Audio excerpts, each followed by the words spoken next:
I hate to break it to you, but those assets you're frantically guarding, they aren't wealth. They're essentially just pending liabilities.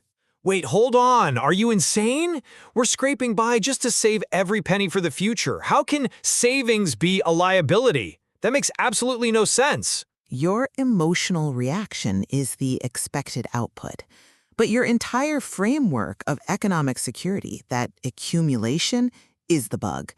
Let's examine this through the lens of what I call circular capitalism.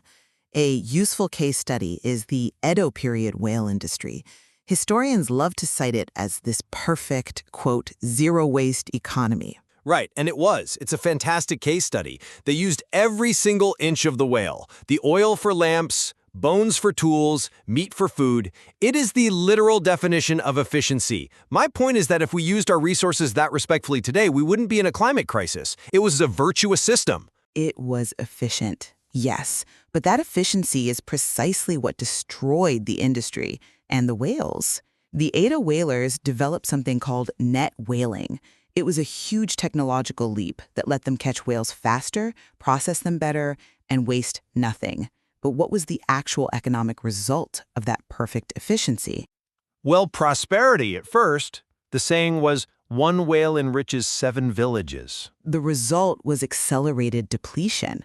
It's a classic example of the Jevons Paradox. By improving the efficiency of the catch of the technology without addressing the regeneration speed of the biological asset, they simply built a finely tuned machine for exhaustion. They got to the bottom of the barrel faster because they were so efficient. Okay, I see the parallel you're drawing, but you're ignoring substitutability. When whale oil got scarce, the market didn't just collapse. Price signals forced innovation. We switched to kerosene, then to rock oil. Technology solves the scarcity problem by finding alternatives. That is not a solution. That is just swapping one addiction for another. We moved from whale oil to petroleum, an even higher density energy source. And because we got more efficient at extracting it, we ended up consuming far more total energy, not less. Technology in this context isn't a cure. It's just a bigger straw to drink the milkshake faster. That's the bug. But we aren't just drinking the milkshake anymore. This is where your whole argument misses the modern context. We are pivoting to renewables. We are using that same technology to create a new circular economy. Solar, wind, EVs. We are trying to restock the shelf. Are we? Or is that just the beach flag game being played at a higher speed?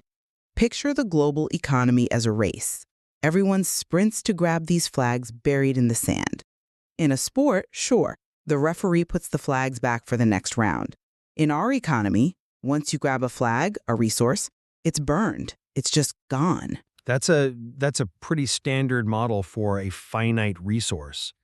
But again, the whole pivot to green energy is an attempt to stop burning flags and start using something that does reset every morning, solar radiation.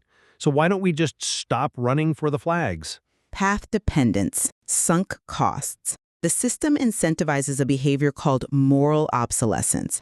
It tricks you into scrapping a perfectly functional car, wasting all the embedded energy it took to build it, just to buy a new green EV.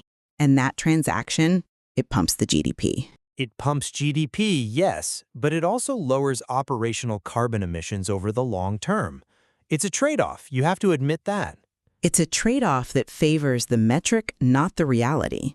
GDP measures flow, not stock. Look, if you repair your old toaster, you preserve wealth and resources, but GDP doesn't move. That's bad for the economy. If you throw it out and buy a new, eco-friendly one, GDP goes up.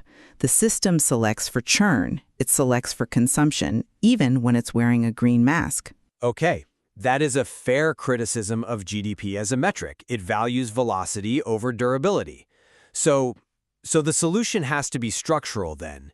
We have to change the scoreboard. If we rewrote the evaluation function to value maintenance over new production, we could align economic health with physical reality. Theoretically, rewriting the function is the only cure. But now you've run into the final trap. Debt.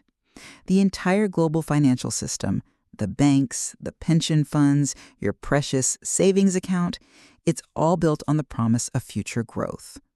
Interest must be paid. If the economy stops growing to prioritize conservation, the credit cycle shatters. So if we slow down to save the physical world, the financial system collapses. Instantly. But if we keep sprinting to save the financial system, we exhaust the physical world. That is the path dependence. We are running because the social cost of stopping is immediate, while the cost of going over the cliff is, for now, in the future. We're running because we can't afford to stop. That's a terrifying stalemate. We're trapped between... Discussion over. Isolating the bug.